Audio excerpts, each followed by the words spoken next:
Hello and welcome back to Shannara Vlogs. I hope you're all well.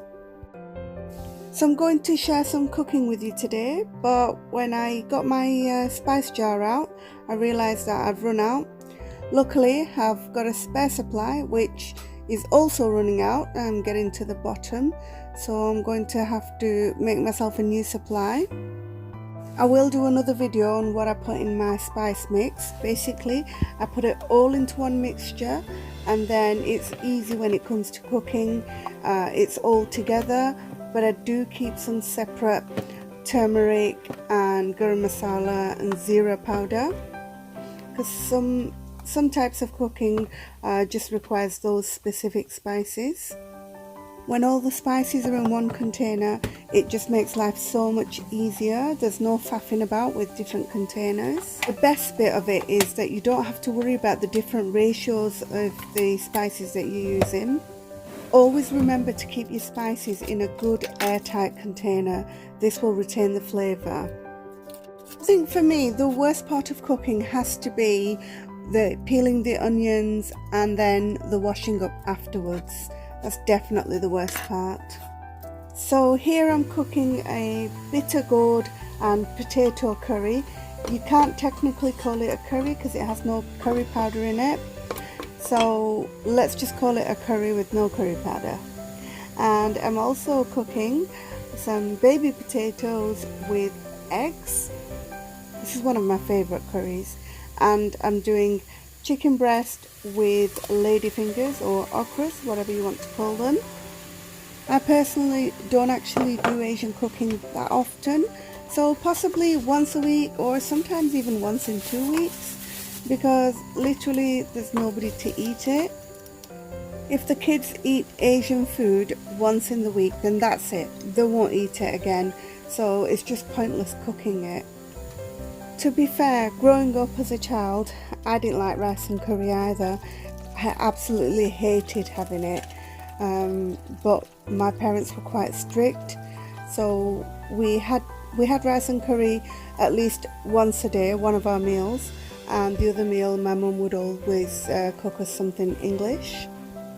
One of the beauties of Asian cooking is that most of the curries have a very similar process, with just some slight changes depending on what you're cooking, so it does make life a lot easier. Another problem is the kids don't like meat with bones, so I've got to buy boneless meat and chicken, and I was exactly the same growing up. I didn't like anything on the bone either. I always went for the boneless pieces. However, it looks like my kids have picked up on my bad habits.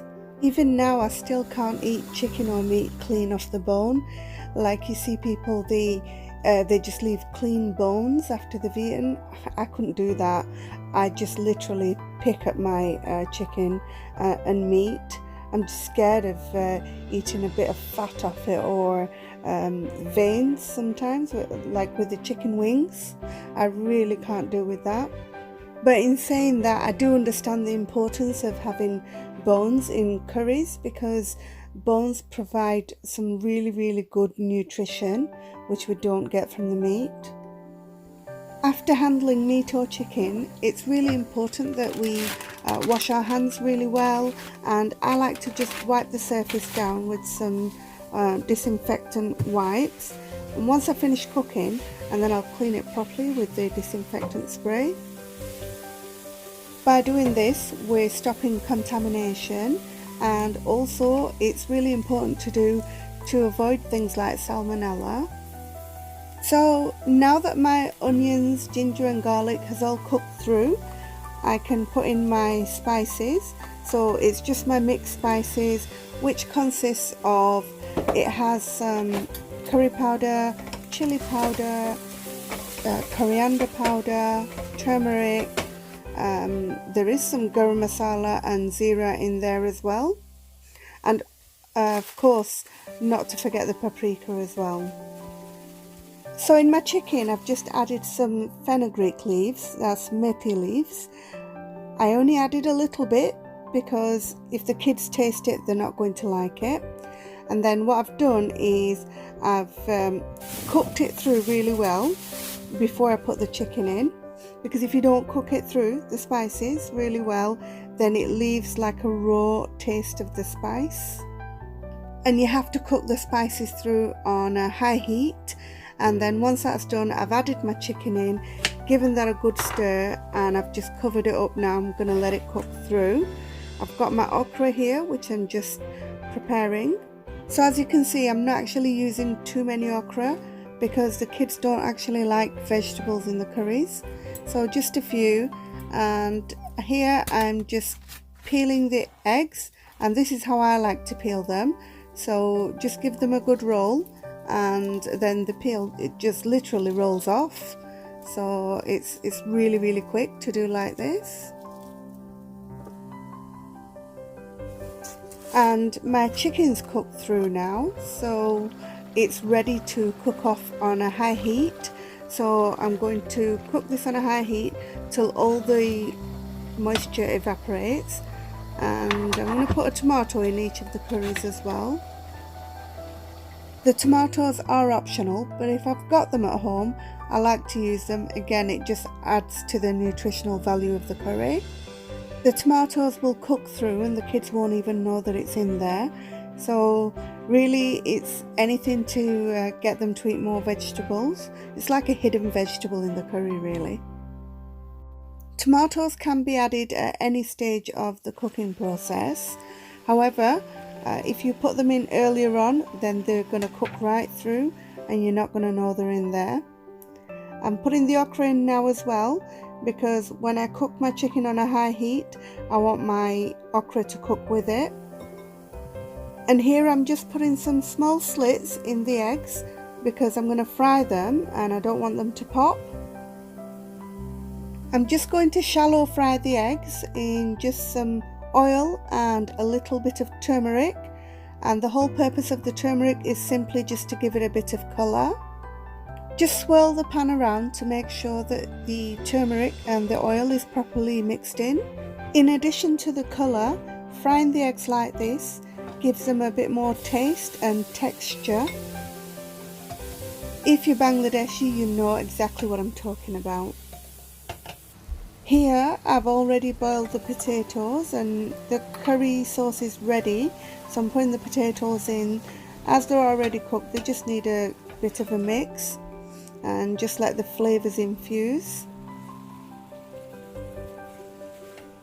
My chicken curry is almost cooked. I've cooked off the chicken on a high heat, and then I've added the water for the sauce and I'm just letting that simmer. I'm adding the water to my potatoes as well.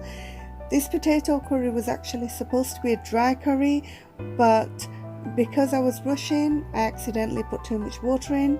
So there you go, it's now going to be a curry with sauce. I've added the eggs as well, and this just needs to simmer now.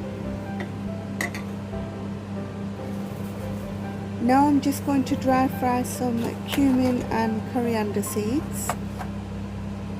I've put a little bit extra in, so I've got enough for both of these curries, and I'll put the rest away for the next time I cook. When you're dry frying, be careful not to burn, because if it burns, then it's just going to really ruin the taste.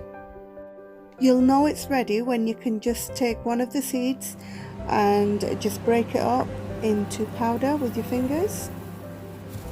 Once they're fried nicely, then I just like to take them into a pestle and mortar and grind them up. It's really quick, it doesn't even take a couple of minutes, and it saves me from taking out the electric grinder. So this is the consistency you're looking for. You can grind it finer if you like, but it really doesn't matter because you can't see it once it's cooked in the curry. This step is optional, so you can just add as much as you like and put a teaspoon each in, it's fine, and then just top it off with some coriander. And that's it, you can turn the heat off and your curries are ready. If you like my video, then please don't forget to like, comment and subscribe. Allah Hafiz for now, goodbye.